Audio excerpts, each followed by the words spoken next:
So this is the second of the sessions that I'm doing. I think it's going to probably end up being sort of 7 or so sessions in this initial intake, but it depends how we get on, depends how popular they are, depends if I need a break at any point.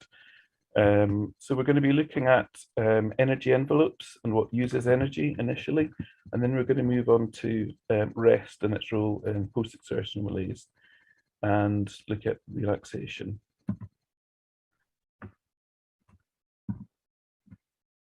So that just sort of gives a little bit of sort of overview. We may touch on the dangers of exercise and doing too much. It might not quite, we might not quite manage to cover that today, but it can fit into another session if need be. So when we talk about energy envelopes, now I did the graphics here, it's not very clear, but that is an envelope. And these images kind of represent activities and the amount of energy they might take. So you can see here, showering takes a big chunk of energy. The top middle picture, that's somebody worrying. The top right is someone checking emails, and then it's making food and eating food. So this is not sort of untypical of somebody who's got bad post-exertional malaise and is struggling quite a lot. This might be the extent of what they could do without overextending themselves and using more energy than they have. So you can see this sort of idea of this is roughly how much energy somebody might have in a day and how much certain tasks take. You can see that there's gaps in the envelope where they might be able to do tasks, but it have to be the right sort of task to fit into that space. They might need to rearrange things in terms of when they do them for it to fit in. It might be, depending on the person, a physical task might take a lot more energy, so they'd struggle to fit that in, but they could fit in a mental task. It'd be quite different. And this is an example is that if somebody then did more than they should, there's a good, and they did more than they had the energy for, then they could experience post-exertional malaise. And as well as that being unpleasant, they could also find for future days that the envelope might shrink. So you can see here, the envelope's a bit smaller than it was in the previous image. And also, some tasks when someone is fatigued might become more fatiguing. So in this case, showering could barely fit into the envelope. So you can see in this sort of situation, you can't sort of safely do what you could do the day before as a result of overextending. So in this case, a shower would probably need to be forgoed. So that sort of simple sort of idea of the energy envelope is that we all, when we have post-exertional malaise, we have a limited amount of energy that we can spend in a day. Different tasks and activities will use up different amounts of energy. And if we overextend ourselves and do more than we can safely do, we'll experience post-exertional malaise and we can experience sort of less energy in future days. So there's lots of different analogies and ideas that we use within sort of the ME community and long COVID to look at how we sort of describe the sort of concept. So some use piggy banks, some use spoons. Within the MCAS community, buckets are a very sort of common analogy in terms of how much energy you've got and what happens when it's overfilled. I quite like the bank account analogy. So if you look at, or if you look at your sort of savings or whatever, if you overextend yourself, then you get overdraft charges. So not only do you have to make up what you'd lost and were behind from the previous sort of month, you're also getting charges. You look at a credit card, you're getting more charges, you're getting very, very high interest rates. Then if you extend your energy further, you might need a sort of a payday loan company. You might need, and that could be exorbitant rates that are very, very hard to pay off on top of still meeting your current costs, you know, in extremes loan sharks. And it's all the sort of idea that you keep within your energy, you can do about the same, but the more you go over your energy levels, the worse the consequences can potentially be. So a key aspect of what we do when we're talking about pacing is kind of keeping within your energy envelope and trying not to overextend yourself, because the consequences can be severe. In some cases, it will be you experience symptoms that are unpleasant. I like the term post-exertional malaise, but it's much, much broader than that. It can encapsulate a wide range of symptoms: headaches, nausea, dizziness, pain, confusion, there's many different symptoms that people can experience. One of the most popular within the community way of sort of looking at sort of energy is in terms of spoon theory. And I've just taken this from Dysautonomia International. They kind of have used a simple sort of graphical way of explaining that. So you can imagine if you have, say, 12 spoons in a day, how are you going to use them? Spoon theory was created by Christine Miserando, and she was really trying to explain to a friend what it's like when you have an energy deficit, when you can't do as much as you want to do in the day, and how you have to make some very difficult choices. So, you know, it might be you need to get dressed, breakfast, wash, eat, do a little bit of work, and you can't do them all. You have to give up on some of the things that you really need to do because you just don't have the energy. Lots of different things use up energy. I think it's easy to think of energy in terms of tasks that you do in a to-do list, but even passive activities, worrying about something can use energy. Digesting food can use energy. Broadly, I think we put it into sort of four main categories: sort of cognitive or thinking, emotional, feeling, and that can be happy thoughts as well. You can be happy about something, and that can be tiring. Physical, obviously, moving around, and social, share, you know, talking to other people, being in a sociable situation. But it varies very differently from person to person. So I've met and spoke with lots of people who experience post-exertional malaise. In some cases, it's almost entirely cognitive activities that cause post-exertional malaise, and physically they can do what they want. For others, it's the opposite. Some people can have stressors, and so if they don't get much sleep, the symptoms can be much worse. They can be much more sensitive. There's a lot of variation from person to person and what energy you've got, and equally, and what the consequences are if you overextend yourselves. If I overextend myself in a given day, it might take me 6 months to recover from it. It might be a week, it might be a day, but it can be, it has been as long as 6 months before. So I have to be very careful in what I do to make sure I stay within my energy limits, or at least I don't go too far over. And a lot of what you're having to do with pacing is kind of realize what your consequences are, because we're all quite different in that regard when we experience post-exertional malaise, and how much we can kind of go over our limits, and how much that will affect us both in terms of symptoms and in terms of whether we will find, like in that example of the envelopes before, we get a smaller envelope the next day or a few weeks afterwards, and that can vary massively from person to person. So I want to touch on some of the things that can increase or make the energy using more significant. So if you're doing an activity and you've already used up most of your spoons for the day, then it's likely that activity will take more out of you. Broadly speaking, though, we are looking at sort of duration of an activity and the intensity of it. So a gentle walk might be okay for somebody to do that for 5 minutes, but a 5-minute run might be completely undoable, and equally walking for an hour might be completely impossible for somebody without incredibly severe consequences. Environmental factors can make a big difference. If you're sound sensitive like I am and in a noisy environment, that can make it much worse. Other health issues can also make a difference. So in my case, I have dysautonomia. So if I'm standing, then that is going to make anything a lot more fatiguing. And some people can be quite stress sensitive. That can, if they're experiencing stress, that can make every activity they do a lot more tiring. But there's a wide range of stressors that will vary from person to person. You kind of have to learn and find your own, and know when you're experiencing those, or those are present, to just watch what you do. If you've rested before or after activity, it can massively change how fatiguing it is, or what the sort of long-term impacts of doing it are. And I've found for myself, multitasking is exhausting, and doing multiple types of activities at the same time. So for instance, if I was walking somewhere but I didn't know where I was going, having to plan a route, that would be incredibly fatiguing for me. And for a lot of people, that can be a lot more tiring than they would have otherwise thought. So that's given a broad, very simple overview of sort of energy.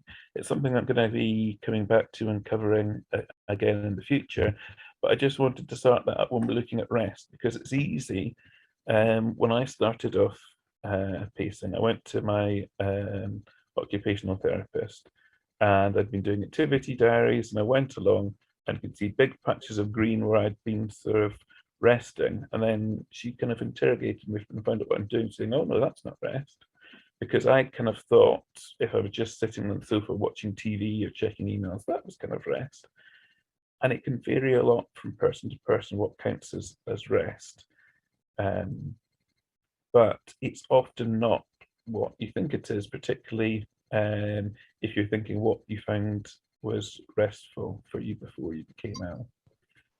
Um, some of the advantages of rest is that obviously if we don't have a lot of energy, any time we spend doing activities can be using up that energy and shrinking what we've got. So time when you're resting, you're not depleting your energy reserves. But for a lot of us, high quality rest can actually increase our energy reserves. It can reduce the post-exertion malaise symptoms we're experiencing, and it can actually give us more energy. And there are some feelings that sort of rest is one of the best things that you can do to assist in having the best chance of recovering from ME or long COVID, that it can sort of lead to sort of give your body a chance to sort of heal itself. There's not as much evidence around that as perhaps it could be, because it's very hard to do research into that sort of thing, and it's maybe been underlooked. But rest does seem to make and play a really, really important role, both getting a lot of rest generally and having periods of high quality rest.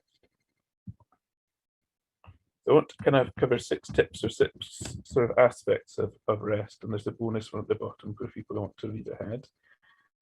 So I've already captured a lot of what sort of rest is for you now, and you kind of need to find out what good quality rest is for you now, and it can vary from person to person.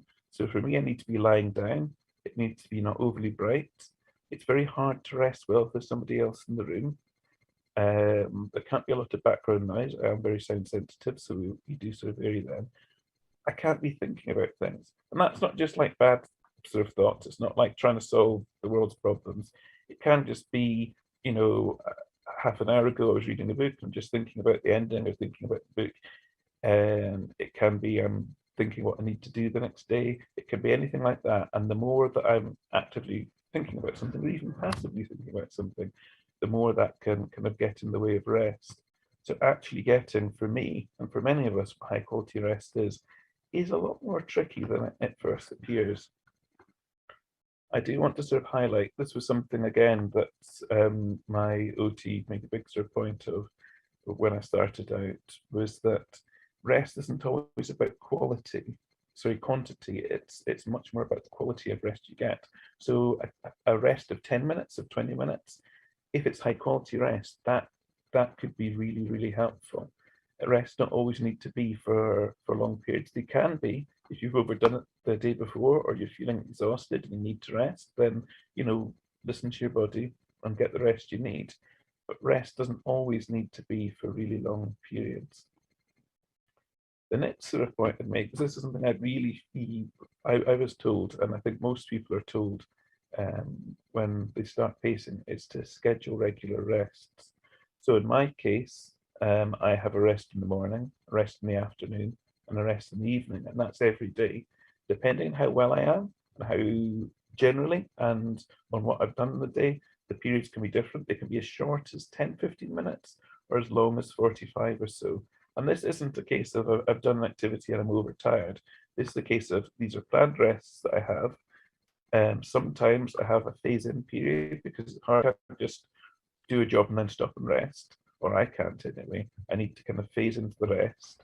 So do more light activities, things, sometimes listen to music, something that leads me sort of into the rest. And I really recommend it and exploring trying this. It can vary from person to person. You might find it doesn't work for you, but it's an easy way of, in my case, I find it increases the amount of energy, the amount of things I can do in the day, and it can seem paradoxical to actually book it in time where you're not doing anything, that can actually increase how much you can do. But I found that to be the case for me, and lots of people do as well. And it's very easy if you don't schedule a rest period for it just not to happen. Other sort of with rest is try to do it before and after activities, particularly activities that you find use up a lot of energy. And if at all possible, if you can break up activities to have a rest partway through, that's even better. I'll touch more on that probably later. The next sort of thing I want to sort of go over is that rest is not the same as sleep. Now, I think quite a lot of the medical professionals could be a little bit sort of puritanical about this. I think good sleep hygiene is good. If you've done too much and are exhausted and need to sleep, then you kind of listen to your body and sleep. But that might be indicative that you've done too much in the past. If you've done so much that then you're just sort of sleeping in the day where you wouldn't otherwise be sleeping. I personally find if I end up sleeping during the day, I don't get the same sort of recharge in energy that I would if I was actually getting quality rest. But sometimes I need to because I've overdone it. It doesn't happen very often. It does happen quite a bit with, I've sort of said that as well as post-exertion malaise, I also have dysautonomia. And I find if I have to spend lots of time sitting or standing, then a few hours later, I find it very, very hard to stay awake. And it's not really to do with experiencing post-exertion malaise. It's kind of like a separate thing. But that's sort of the case with me. And then the sleep seems to help. So just sort of bear in mind that sleeping is not necessarily the same as rest, but you've kind of got to listen to your own body and see what helps and doesn't help you. And that's the sort of final sort of point on sort of rest, that over time you do need to listen to yourself and see, are you getting the rest that you need? Is it helping you the way it needs to? And the bonus at the bottom there, that's just it's a bit of a more advanced concept. If you do a task, say for an hour, and then afterwards you feel a bit worn out, then next time you're doing something similar, try to stop 10, 20 minutes before then and rest, even a short rest, like 5-10 minutes before resuming, and just see if that makes a difference. Because preemptive rest can be a very powerful tool in your sort of arsenal for reducing your symptoms and increasing what you can do. Now, in terms of whether a rest is recuperative, hopefully you should be able to feel symptoms slightly less afterwards. So if you had a headache, that might be less pronounced. You might feel you've got a bit more energy. When you're doing things, you might seem to be able to do them without tiring so quickly. I find a higher quality of rest, the more recuperative it is. So high quality rest of half an hour might be the same as 3 hours of not as focused rest. And I might intend on resting, but get distracted, check an email, check a Facebook message, put some music on that's not particularly restful, that I might be singing along to, whatever. 3 hours have passed, and I actually feel no better than I did when I started. It can be quite a lot of effort or focus to get good quality rest. So for me, it's lying down, no social interaction, not checking messages, not any sound sources, not thinking about things, even fun things, not planning, not worrying, no strong emotions or distractions. So that's how it is for me. And you kind of need to learn, if you don't know already, what it is for you. I will sort of stress that there's a lot of barriers to rest, and they can vary from person to person. There can be a lot of internal resistance. I've heard a lot of times people say rest is boring. Now, for me, I find rest actually quite magical. The idea that I can do something and I get less symptoms and I can do more, it can really be amazing. But I think quite often people say rest is boring. Sometimes, yes, rest can be boring. You're not doing things you want to do, but also there can be a lot of internal resistance going on where you're challenging and resisting that this is something that you actually need to do to help you. and accept that need, and also accept that you're worth that need. Because it's very easy to think of all the people you promise you do things for, all your family, all your work commitments, all your other commitments, and just think, actually, I need to focus on that and not focus on yourself. But if you don't get enough rest, it can be that your health gets worse. You become less able to do things, become more dependent on others. So this internal resistance, which isn't present for all of us, but could be present for you, it's really worth overcoming. And internal barriers aren't necessarily actual resistance. They can just be habits. People can habitually check their email messages. They can habitually do certain activities that might not be conducive with rest. There can be more challenging issues if someone's experiencing anxiety or stress. That's very hard to sort of turn off, and it can reduce the quality of rest they're experiencing. And there's not a quick or easy solution to that. There are a lot of circumstantial and environmental challenges as well, which can be sort of noise from outside, light. If you've got chemical sensitivities, there could be chemicals in your house that are fatiguing you or making it hard for you to get good quality rest. I'm intolerant to vinegar, and once I had a cleaner come in and clean the house with vinegar, I didn't realize it. I was lying down, I was exhausted, and I just was getting more and more exhausted. Eventually, I can't remember if I went outside or I went somewhere else, and I slowly sort of felt better. But even lying down, I was sort of off, and I wasn't getting any better because there was environmental barriers to me getting sort of the rest that I needed. But it can be family. It can even be nice things. It can be, someone asking if you want something from the shops or whatever.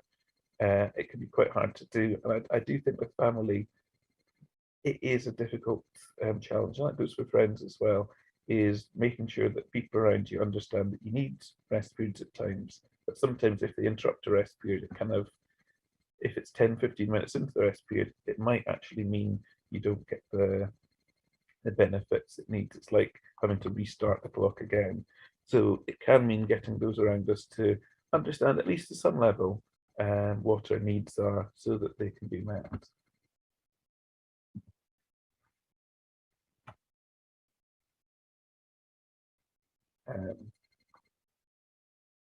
Relaxation activities are something that, if you're getting external support from an occupational therapist, from a nurse, or from many books out there around pacing, somewhere you'll see relaxation exercises, and it can feel a bit strange because it's like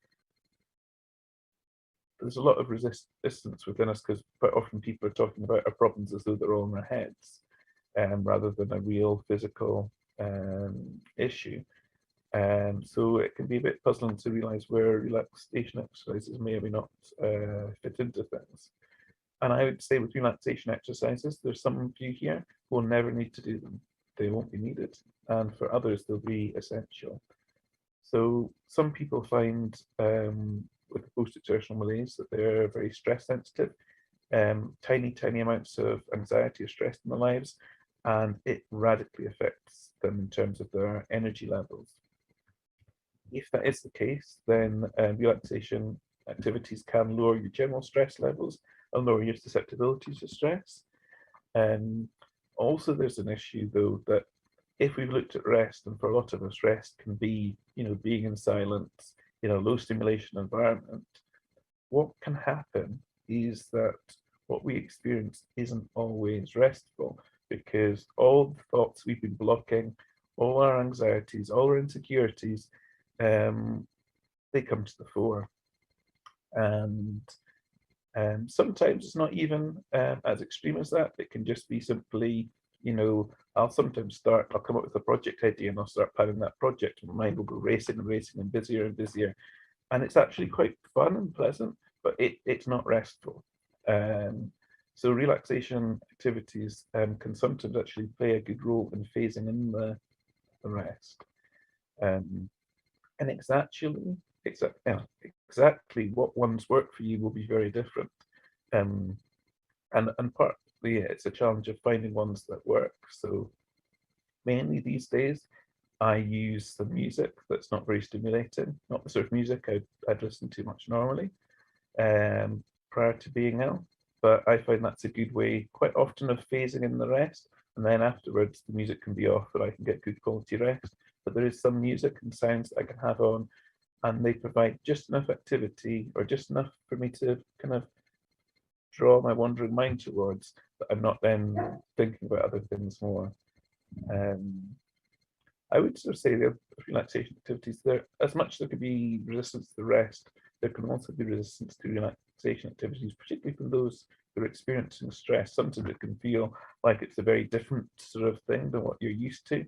The language some people in these sort of videos and audios might use might be sort of language we don't necessarily feel comfortable with, but it can be enjoyable and it can be beneficial.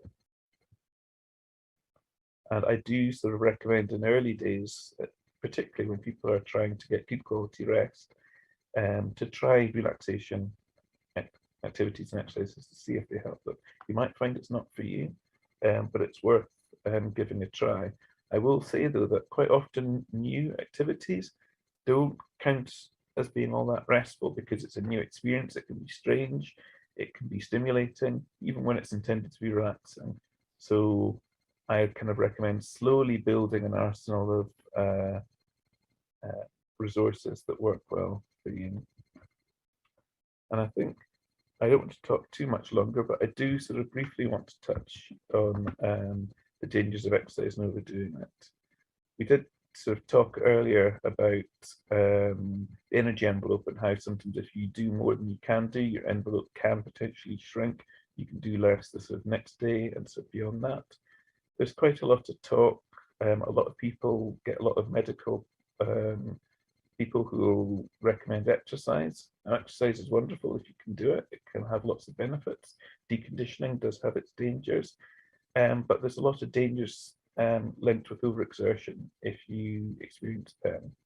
So even looking at long COVID in general, there's a research paper came out quite recently, I've got the link there, and it was suggesting that only about 0.82% of people with long COVID actually benefited from exercise. Now, there was a larger group that benefited in some ways and were worse in others, but about 70 to 80% were actually worse from doing exercise.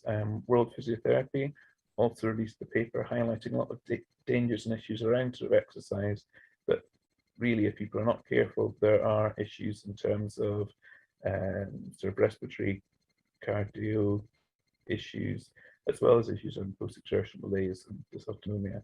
So that whilst quite often well-meaning, or maybe lots of well-meaning doctors and other medical professionals can recommend exercise and it can be beneficial, quite often the dangers of overexertion are not really sort of bought into what they're sort of thinking about.